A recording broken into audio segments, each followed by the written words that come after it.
दिनांक 18 डिसेंबर रोजी रात्री 9:30 वाजण्याच्या सुमारास ढेबेवाडी तालुका पाटण जिल्हा सातारा येथील उमा महेश बार मध्ये मयत ऋतुराज दिलीप देशमुख राहणार कसूर तालुका कराड जिल्हा सातारा यास वैभव काळे, उमर मुल्ला आणि शुभम खेडेकर यांनी जुन्या भांडणाच्या कारणावरून ऋतुराज याच्या डोक्यात दगड घालून त्यास जखमी करून गंभीर दुखापत पोहोचवून खून केल्याबाबत ढेबेवाडी पोलीस ठाणे गुन्हा रजिस्टर नंबर 198/2023 IPC कलम 302-34 अन्वये गुन्हा दाखल करण्यात आला आहे। नमूद गुन्ह्याचे गांभीर्य लक्षात घेऊन साताऱ्याचे पोलीस अधीक्षक श्री समीर शेख आणि अप्पर पोलीस अधीक्षक श्रीमती आंचल दलाल यांनी पाटण विभागाचे उपविभागीय पोलीस अधिकारी श्री विवेक लावंड, सातारा स्थानिक गुन्हे शाखेचे पोलीस निरीक्षक श्री अरुण देवकर, सहाय्यक पोलीस निरीक्षक सुधीर पाटील, पोलीस उपनिरीक्षक श्री पतंग पाटील, ढेबेवाडी पोलीस ठाण्याचे सहाय्यक पोलीस निरीक्षक अभिजित चौधरी व त्यांच्या पथकाला तात्काळ गुन्ह्याच्या घटनास्थळी जाऊन गुन्हा उघडकीस आणण्याच्या सूचना दिल्या होत्या।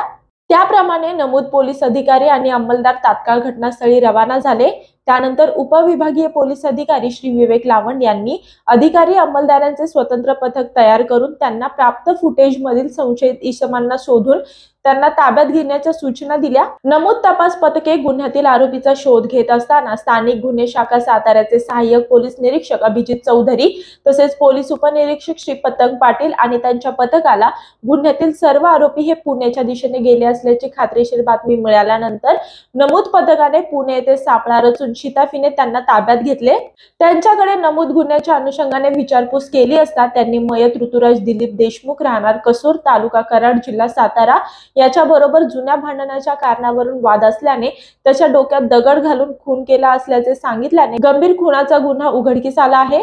साताऱ्याचे पोलीस अधीक्षक श्री समीर शेख आणि अप्पर पोलीस अधीक्षक श्रीमती आंचल दलाल यासोबतच पाटण विभागाचे उपविभागीय पोलीस अधिकारी श्री विवेक लावंड यांच्या मार्गदर्शनाखाली सातारा स्थानिक गुन्हे शाखेचे पोलीस निरीक्षक श्री अरुण देवकर, सहाय्यक पोलीस निरीक्षक सुधीर पाटील, ढेबेवाडी पोलीस ठाण्याचे सहाय्यक पोलीस निरीक्षक अभिजित चौधरी, कराड शहर पोलीस ठाण्याचे पोलीस उपनिरीक्षक राज डांगे तसेच स्थानिक गुन्हे शाखा साताऱ्याचे पोलीस उपनिरीक्षक श्री पतंग पाटील, पोलीस अंमलदार मोहन नाचन, लक्ष्मण जगधाने, साबीर मुल्ला, शिवाजी भिसे, केतन शिंदे, मयूर देशमुख, मोहसिन मोमीन, चालक विजय निकम तसेच ढेबेवाडी पोलीस ठाण्याचे पोलीस अंमलदार विकास सपकाळ, प्रशांत चव्हाण, अजय माने, संताजी जाधव, माणिक पाटील, प्रशांत माने, सौरभ कांबळे, सरिता पवार यासोबतच कराड शहर पोलीस ठाण्याचे पोलीस अंमलदार शशी काळे, कुलदीप कोळी, संतोष पाडळे यासोबतच सायबर विभागाचे अजय जाधव, अमित झेंडे यांनी सदरची कारवाई केली असून कारवाईत सहभागी अधिकारी आणि अंमलदार यांचे पोलीस अधीक्षक श्री समीर शेख